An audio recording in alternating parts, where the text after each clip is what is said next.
There is a lot of stress that we undergo. Everything is going well, but somewhere inside I feel something is stopping me and I'm feeling bad about I don't know what. What sort of a message is media sending? And this one movie will just destroy Everything goes down the drain. Yeah, I don't want to stop. I want to keep moving.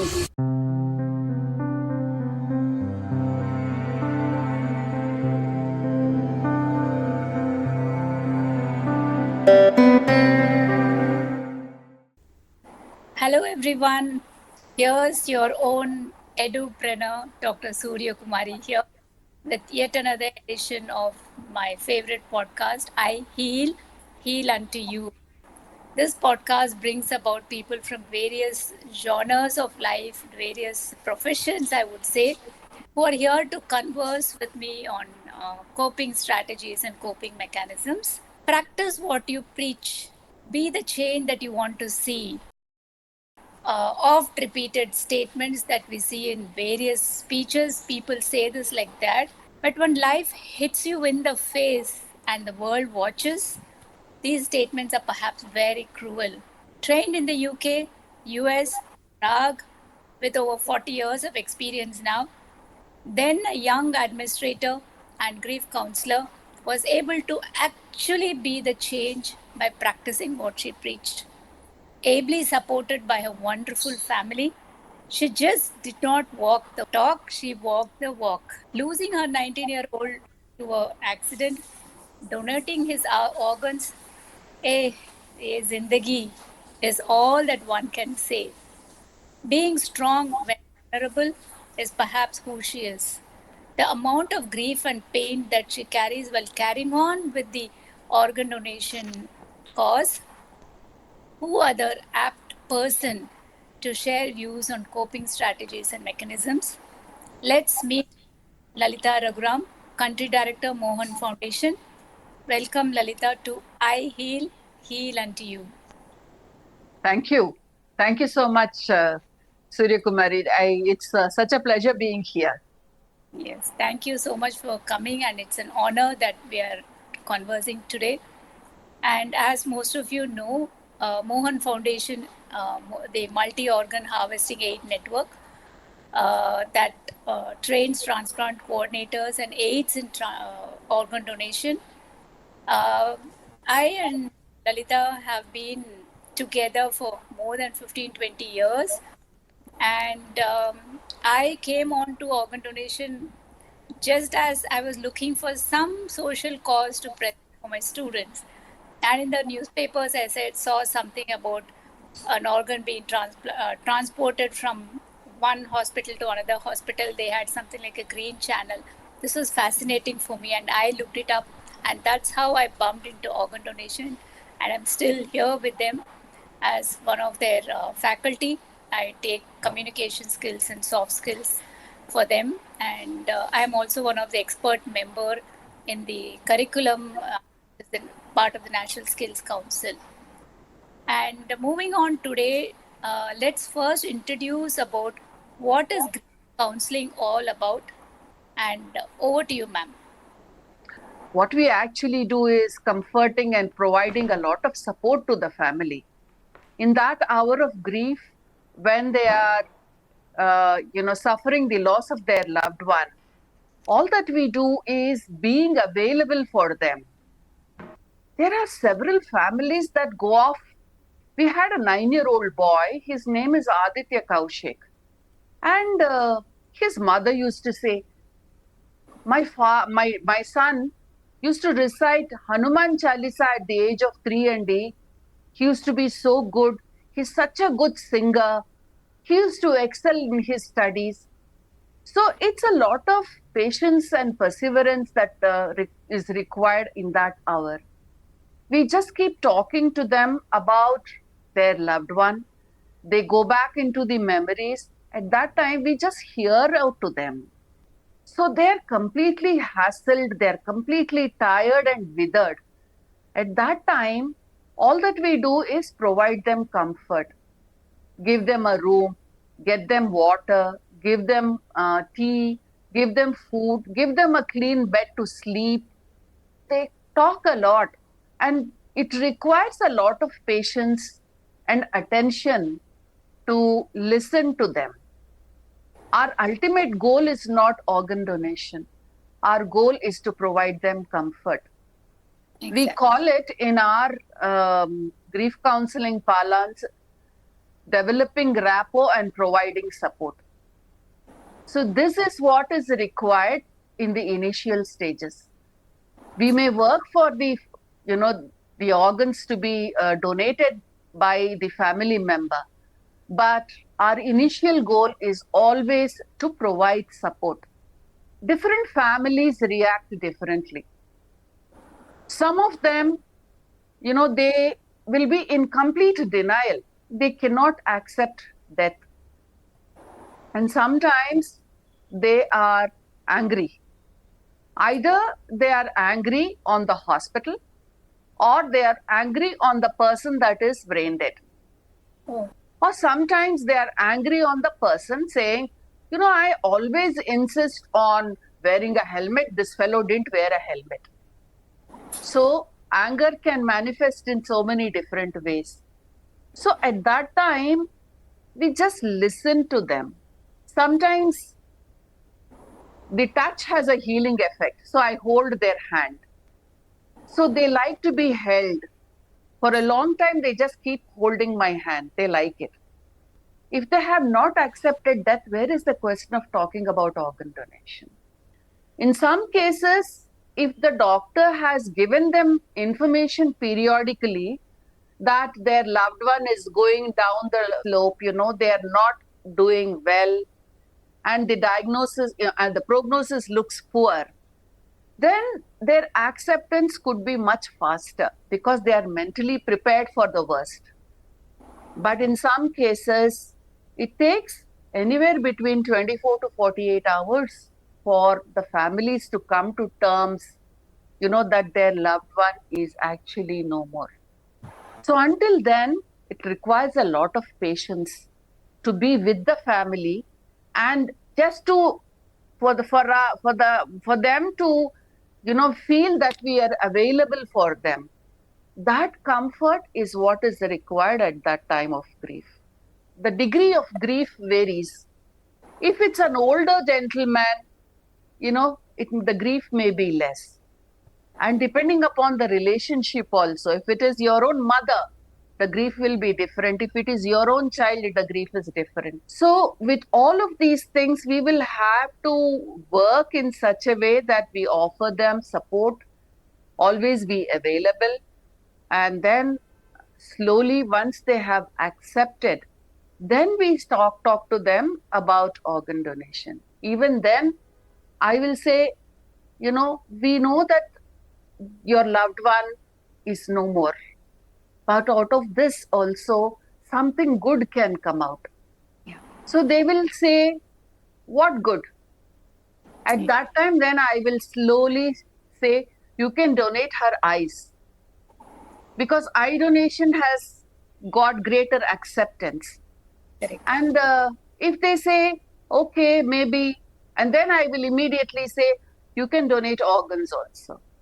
There are a lot of children waiting for organs. You can donate kidneys, you can donate liver, you can donate heart. One person has the power to give the gift of life to at least 8 people. Just imagine. Your loved one is no more, but he has the power to give the gift of life to 8 people.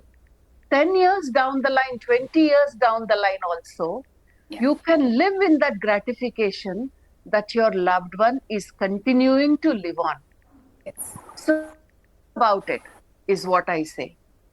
So different families react differently.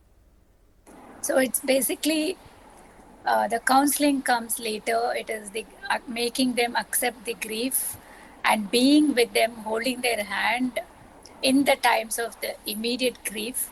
Yes. As you said, prolonged illness, person is mentally sort of prepared. Correct. But accidental death or something like this, untoward, unexpected happens, it's very difficult. Correct.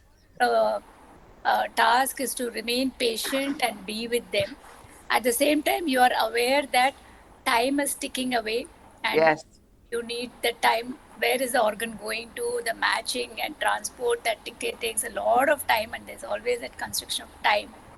So, absolutely. In the background, actually, about 150 people will be working for one donation to happen. exactly. And we would make at least 200 to 250 phone calls when the counseling is happening. Because 70% of the organ donors in our country are road traffic accident victims. Can you imagine? They're all below the age of 45. And these are all medico legal cases. Yeah. And when medico legal cases happen, obviously, post-mortem, you have to inform the police, you have to talk to the forensic doctors. When these 120, 250 are happening, like logistics are happening and the medical legal things are happening, how are you handling it? As the counselor, as the coordinator, you need to be so patient, and how does it affect you? As a counselor, it does affect you Yeah, because you are seeing death in close quarters. exactly. You are seeing people crying all the time. They are in deep grief. So even after you go home, you keep thinking about that. But the one good thing about this profession is when the donation happens, immediately those organs are used for patients who are waiting for years together in expectation of a donor organ. When they get an organ, imagine their life changes completely. Exactly. And it's not just their own life, it's the family. The entire family's life is transformed. Life. While on one hand, you are dealing with the grief of the donor family, you are also dealing with a certain amount of gratification that you have acted as a catalyst in giving the gift of life to so many people. Yes. So that's what keeps us going. There is no doubt that there is a lot of stress that we undergo. So here I would say that uh, this is what it really means when we say carry others' pain while holding on to your own, Yeah. or holding your own together and know Yes, your pain, whereas you know everyone's pain. So I guess absolutely. ultimate definition of a counselor or a coordinator Yeah. or anyone who's working in this kind of a emotionally and mentally demanding, shall I say, job profile. Which aspect of this whole process has actually affected your emotional and psychological well-being? The coordination bit is definitely very, very difficult and extremely challenging because you have to ensure that the organs are allocated on time. And we would have promised to the donor family that we will give the body at 5 a.m. in the morning. If the Exactly. organ retrieval itself takes time and it is delayed, you have to face the music from the donor family.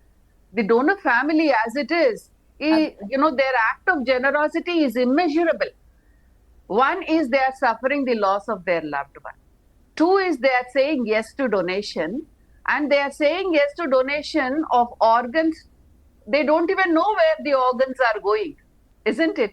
True. They don't know where the organs are going, but still they are saying yes to donation. And all that we can do is to give them the body on time. That's the only promise that they are expecting us to keep. And if that itself we are not able to do, they sometimes are extremely unhappy. So that gives us a lot of stress. So your main cause for emotional stress would always be the promise you gave. Correct. Correct. Correct. So you were talking about the system, and someone may not cooperate. There are so many cogs in the wheel, and some Yes. cog will go. It doesn't happen, and there's always a rush of time. You're always pushed against time. It's never a well-oiled, system. At the same time, can you think of ethical dilemma that adds to your emotional burden? You're working in a government hospital, you have a very poor, very economically underprivileged family. who are illiterate. It's amazing that these families say yes to donation within half an hour. They consent immediately. We all think that you need to be educated to donate organs. It completely beats me that, the most uneducated, the people who have no idea about brain death, no idea about organ donation, have automatically, when they comprehend that we are doing good work, automatically consent to organ donation spontaneously. And it is going to, let's say, a higher middle class or a richer person. At that time, I feel here there is a family that is suffering, economically underprivileged, and the organ is going to somebody who is well-to-do. But we can't do anything about this. That patient cannot help this patient, this family, because the law does not allow any commercial dealings. Plus, I think the identity also should not be revealed. Absolutely. The donor family does not know who the recipient is, and the recipient does not know who the donor family is. This the information is kept absolutely confidential. Correct. So as a result of this, you feel that we are unable to help this family. But the law is law. And it is the very purpose of Transplantation of Human Organs Act is to prevent any commercial dealings. And this is donation, not selling. Exactly. Does not remain a donation then. Correct. Where do you draw the line? And donation is such a huge act of generosity. You cannot put a price tag for that, isn't it? Yes. Ma'am, here I also wanted to give you an example of something that actually happened. So in one of the universities that I used to teach, so I was trying to organize a organ donation awareness lecture and also stem cell therapy, and that was just coming up at that time. So you can enter your, what can I say, your DNA or something for this whole registry that they were creating. So we had a meeting of all the senior professors and along with that person who came from that organization. And this point that I want to tell here is about educated people. So everyone is a PhD or, all educated people, the dean, registrar, everyone was there in the meeting. And this very senior professor said, if I donate, if I pledge my organ or pledge this, give my name for stem cell registration and all that, when I need and when I require a need, if it comes to me, will you give me first preference? So education has nothing to do with donation. For donation, all that you need is a large heart. Correct. Dil dekhe dekho. Honest question. Do you ever feel that I need help? I'm going through terrible times. I'm doing well. I'm working well. Everything is going well. But somewhere inside, I feel something is stopping me and I'm feeling bad about, I don't know what. Do you feel comfortable as a counselor, as a coordinator, to ask for help? Asking for help, it doesn't, for me personally, it doesn't come naturally. But let me tell you one thing. I never cried loudly and, like the way people would fall on the body and cry. I never did that. And then I started doing one thing. If I say, why me, why me, why me, I will only keep crying. But if I converted my grief into something good for the others, I can simply move forward. I should not look back at what I have gone through. So I chose the latter. So I just moved forward. I never thought about what I lost. And that is perhaps the reason that, I went through some health issues. I developed psoriasis within 10 months. I suffered psoriasis for 10 years. In fact, 15 years, I would say. I tried all medicines, wouldn't go. And then I lost a lot of hair. some amount of memory also I lost. But then one thing, spirituality, I always, to forget my grief, I started learning music. I used to sing. So I started refreshing those lessons, and then I started taking singing class, Carnatic music classes. So I found solace in such things. And I found solace in work. Even now, I find solace in work. I don't want to stop. I want to keep moving because I always feel this expertise and this experience that I have is helping so many people. So I shouldn't stop doing this. As long as I can, I should do this. Yes. So, yes, I have had my lows, but I converted it into positive things for the others. That's where I find happiness. Correct. So it is like instead of going the professional counselor, you became your own counselor and you found your own methods. Yeah. And instead of denying the grief, you accepted the grief and you unknowingly to yourself, you started seeking methods of healing yourself. Yeah.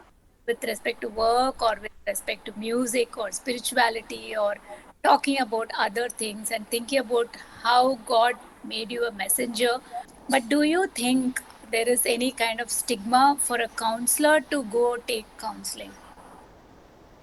I don't think so. I don't think there's any stigma, but I think counselors tend to think they don't need counseling. Okay. When we also do sessions on burnout, I find, counselors, when we tell them that if you have any difficulty, you can always come to us. We have not had many people come forward and seek help. So perhaps they think they don't need help. Or do they think? Off late, there are a lot of sessions on burnout, and that's something that everyone is very conscious about. But from our own counselors, I don't think we have had many wanting, seeking help. Okay. So I don't know. Probably they think they don't need it. We also hesitate a lot to seek help, though we may know it, because I don't think that has come into acceptance in our country among now. You have corporates which have a counseling section. They have mandatory counseling yearly or every periodically. You have schools also with counseling. But people who are not in those two sectors, education for students and employees only in certain corporate sectors, everyone else, a family person, I don't think they accept or they immediately think there's something mentally wrong with me that I need to go for counseling. So that a hidden, unmentioned stigma is still there. Counselor themselves think that. I think that is a bigger problem that we have to solve. Perhaps so, yes. Exactly.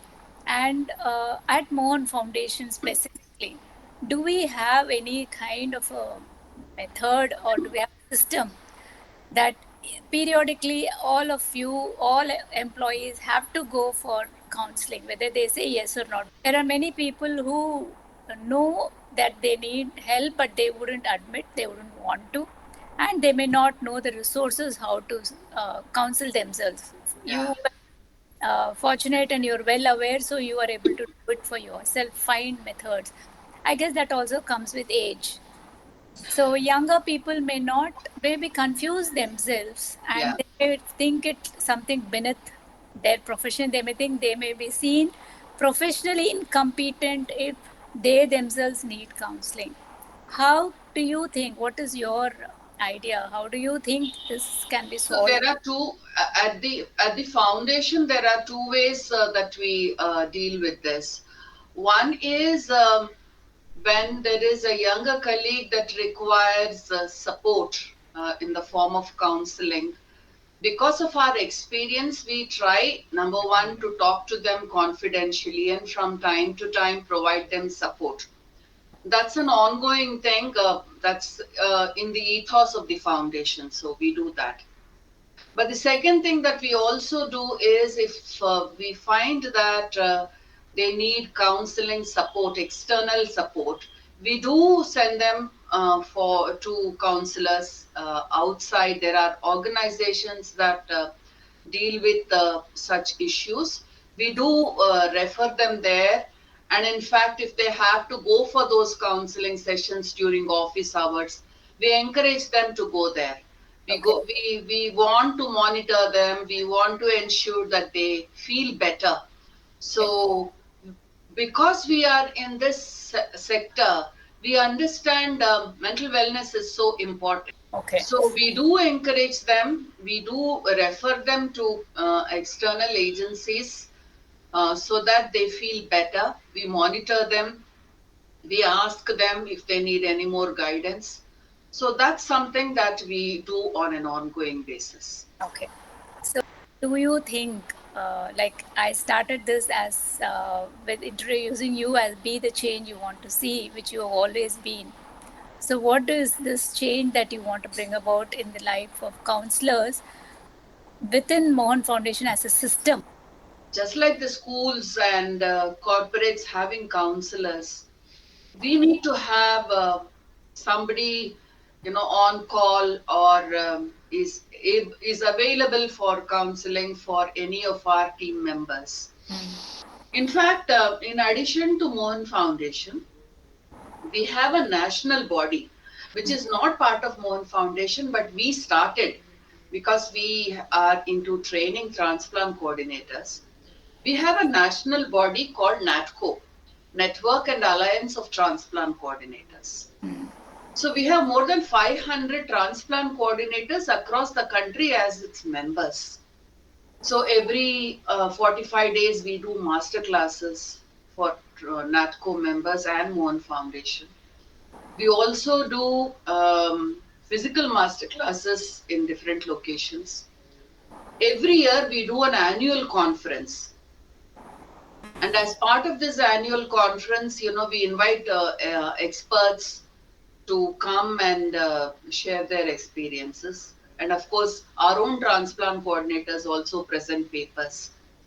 So perhaps, in the next conference, we should bring about this as a topic for counselors, for the transplant coordinators to seek help.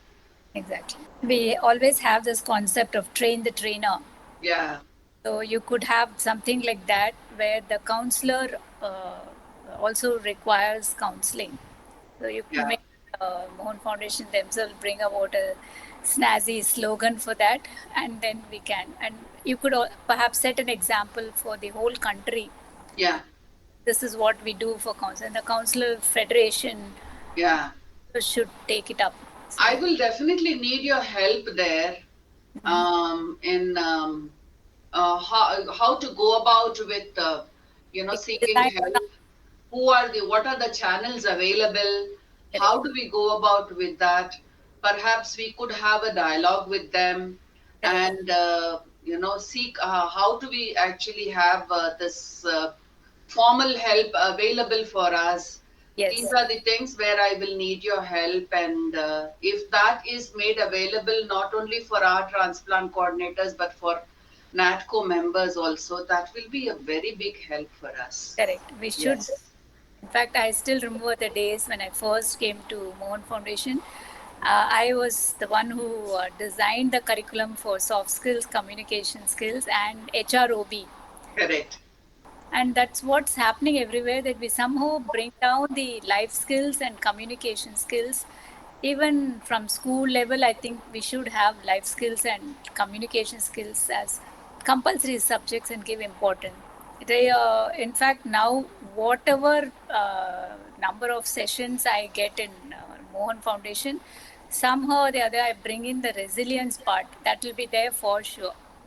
Because that is most important for counselors, coordinators a lot. Absolutely. Balancing life and the work is a definition that is applicable to everyone. But in certain professions, it is even more important. Okay. Correct. Grief counseling is an area that is going through a lot of change, and organ donation is a niche area.